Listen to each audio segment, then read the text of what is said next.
So welcome to the station of decapitation without your head. I'm Nasty Neal, and I'm joined by McKaley Miller, which I should have thought of a cool M name of You're Killing Me. Out April 7th. Yes. Well, thank you. I appreciate that. And I was a big fan of the movie, not just because you're here. I actually really liked it. Thank you. I appreciate it. Yeah. And so for people not aware yet, could you give them a quick idea of what You're Killing Me is about? Yes, You're Killing Me is a suspenseful thriller about a young girl who, in order to get into her dream college, sort of takes a risk and goes to this little party where she ends up dealing with a bit more than she bargained for and sort of uncovers the truth about a girl that went missing in her town. And it is up to her to decide if she is going to help save this girl and tell the truth about this girl, which then sort of brings this cat and mouse chase. And it just is a really fun, suspenseful thriller. Definitely. How about the house itself? I assume it was a real house and not different sets. Yeah. Yeah, it was a real house. We shot just outside of Atlanta, Georgia. And it was a giant house, as I'm sure you can tell from the movie. Right. But it was really cool to be on a location and not be in a soundstage. It kind of made it feel like real. Yeah. Was it? It seems very physical. Was it a physically demanding movie to make? It was a very physically demanding movie to make. I didn't realize how physically demanding it was going to be until we were about week 2 in. And I was like, oh, why am I sore? What's happening? And our stunt coordinator was like, yeah, this feels more like an action movie, huh? Because even with, there is a lot of action and a lot of stunt work, but throughout the whole movie, there's just a lot of movement and pushing things and hiding and sort of that thing. So it was very physically taxing. Yeah. Even not your character, but Schroeder. I mean, he's really hacking through the wall there for a while, which I thought was a very cool scene. Oh, yeah. A very cool scene. And we had a couple different doors that he got to beat down. So he had a good time with that. But yeah, even Bryce was like, guys, I think I'm done. My shoulder hurts. Yeah. And not against him as a person. I'm sure he's a nice guy, but as soon as you see him on screen, you're like, oh, I don't like this guy. Yeah. He's not usually I kind of root for the villains in their own way, but he's a villain that you don't want to root for. Totally. Oh, that's such a good way of saying it. I didn't think about it like that, but you're right. He is kind of a villain that you're like, I don't like him, but because he does his job, Bryce does his job so well. He just has that creepy, like scary, like, oh, he has hidden agendas kind of a vibe. And it's really fun. I think it just adds so much to the story. Definitely. And it might be an odd question, but especially at the beginning, there's a lot of interesting shots where both you and Bryce are like looking at the camera when you're interacting. As an actor, is that odd, or what was that experience like? It's odd, but it felt natural, which is kind of a weird thing to say. When we were doing sort of the first take of that, no one had told me to look into the camera. They sort of just had the camera right in my face and my hands are up on the wall. And I just kind of felt this weird gut instinct to like do it. And I did. And I looked at the camera and they called cut. And I was like, I'm so sorry. Why did I do that? And Jaron was like, you read my mind because I was going to tell you to do that. And I forgot. And I was like, oh, I'll tell her on the next take. And you did it anyway. And I was like, that is so weird. So that's also just, I think, a tell to like me and Jaron and Beth. And we really just sort of had this unspoken language as we were going through and filming this. So I really trusted them. And every time they'd bring that camera right there and go, we're going to do this again. I knew that we were doing something cool and unique and was just all for it. Yeah. And something like that, I assume, isn't scripted. Like in the script, it says we're having the camera right here. Right. Yeah. It's not in the script. It's nothing like that. I mean, there might have been a description where it's like, oh, we see through the hole or little things like that. But yeah, no, there's never like, I didn't see his shot list or anything. So just kind of I had a gut feeling. Correct. And those co-directors, what's that like to work with? Are they both doing the same thing, or do they have like their own like position? Yeah, it was really interesting. I'd never worked with co-directors before. So it was fun to watch them sort of have each other to bounce ideas off of, which was really cool to see. And they would sort of take turns, like one would be more connected to a scene. So then that one would come to me and go, hey, I think that this emotion would be more like this or this.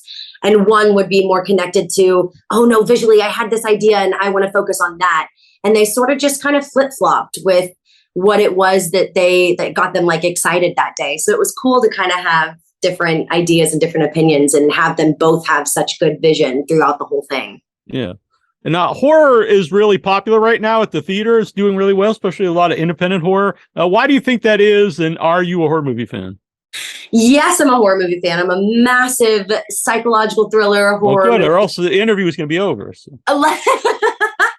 I love them. I love them. But I think that people love this genre so much because it's a way to escape, and it's a way to feel that as much as people don't like to feel scared, it's kind of fun to feel scared in a world that you know you're not in danger, and then get to leave and go home and process it. But people love feeling those feelings. And I think that's why this genre does so well. Everybody loves that sense of, my stomach, it's like twisting, and that's what brings people to the theaters, I think.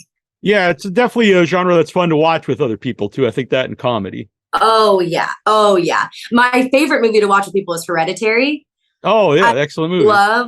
And so it's like a new, I've probably seen that movie 10 times, but it's like a new joy of mine when someone says they haven't seen it, and I'm like, come over, sit on the couch, and I just watch them watch it basically. And there's something special about horror and watching people feel that like scared feeling, or maybe we're crazy. that maybe a little bit of both. You're right. But yeah. And Cheap Plug, a great interview with Millie Shapiro here on the website. You can check out. So Anne Heche is in the movie, maybe one of her last movies probably. And so any memories of working with her, and no spoilers, but you have a really memorable scene with her.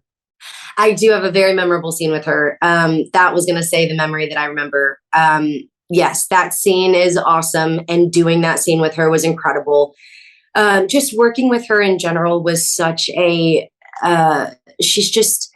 she's so talented, and so is Dermot, and so is the rest of this cast. So it was so nice to just have everybody there to sort of bounce off of and give ideas. And I loved watching Anne, and I loved watching her take on this role and become this character. And she was just a very fun, loving human being to work with. And I really do. I really enjoyed my time with her. Yeah, it is a great cast, both great young actors and veteran actors. Yeah, absolutely. Yeah. And about audiences, have you had a chance to see it with an audience yet? I haven't. No, I watched it at home by myself because I was nervous to show anybody.